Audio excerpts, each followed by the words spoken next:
लगा के ब्रह्म हत्या किसी ब्राह्मण को मार दिया हो। और कैसे पापी कहते हैं स्वर्ण की चोरी करने वाला, सोने की चोरी भी अगर कोई करता वो महापापी है। पंच महापाप बताए, उससे बड़े पाप है ही नहीं। तो सोने की चोरी भी महापाप में आता है। ध्यान रखना, किसी का धीरे बीच मत देना। महापाप है, सोचे जुगाड़ बन जाएगा थोड़ा बहुत। थोड़ा भी स्वर्ण चुरा लिया तुम गलत हो गए, पातकी हो गए। तुम्हारा प्रायश्चित तो शास्त्र में लिखा ही नहीं है। ये जो महापाप है पंच, उनका प्रायश्चित तो शास्त्र में नहीं है। और कैसे तो गुरु की स्त्री से गमन करने वाला, गुरु की स्त्री से तुम जवान जाके गुरु स्त्री का गमन कर लिए। और विश्वासघाती, किसी को तुमने विश्वास दिलाया और उसका विश्वास तोड़ दिया तो तुम विश्वासघाती भी महापापी होता है। और उसका भी प्रायश्चित के साथ, इसलिए किसी के साथ विश्वासघात कभी नहीं करना चाहिए। महापाप वो भी आवश्यकता है, उनका भी उद्धार निश्चित होगा।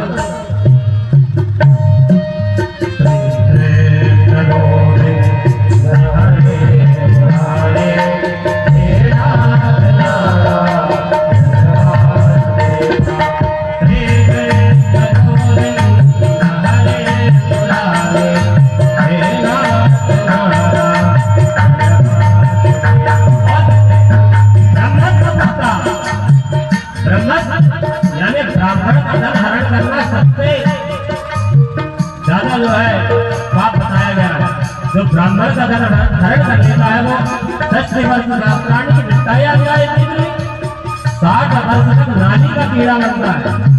तो वो भी इस श्रीमद् भागवत के श्रवण से पुण्यवान हो जाते हैं।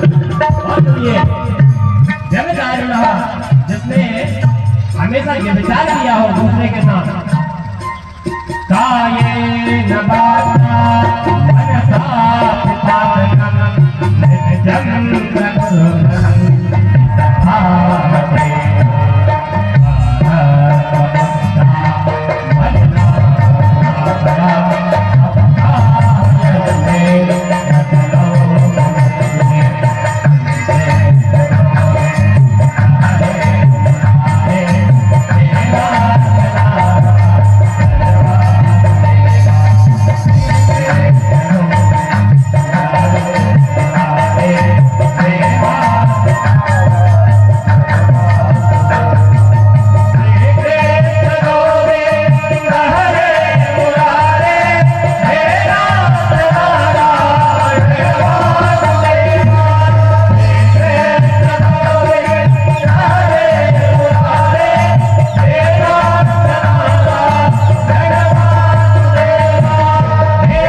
जो महापातकी है उनका भी उद्धार हो जाता है। लेकिन पहले उनके मन में क्या हो, पहले उनके मन में पश्चाताप हो कि मुझसे गलती हो गई है।